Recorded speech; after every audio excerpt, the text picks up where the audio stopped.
Howdy,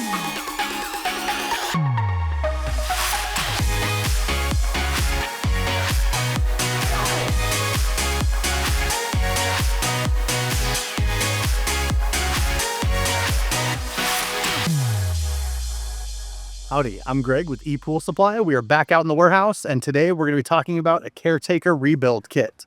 Specifically, part number 59-2001.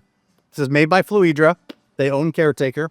This is a rebuild kit for your in-floor cleaning system.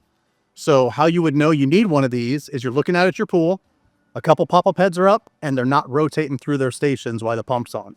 If it's not rotating through, you know it's time for new gears. You can pick up one of these kits, get it replaced, pull the valve apart, install the new gears, put it back together, get that pool rocking and rolling again. We have these on ePoolSupply.com. We also have them available at 2710 West Bell Road at our warehouse here. Again, I'm Greg with ePoolSupply. We got lots of these in stock. Come on down and see us. We'll see you guys in the next video.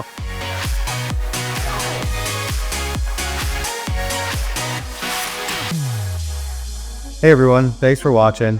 We really appreciate all the love and support. Please make sure to hit that like button. Be sure to subscribe. It really helps us out. And we got a ton of content coming your way. Until then, I'm Kyle from ePoolSupply.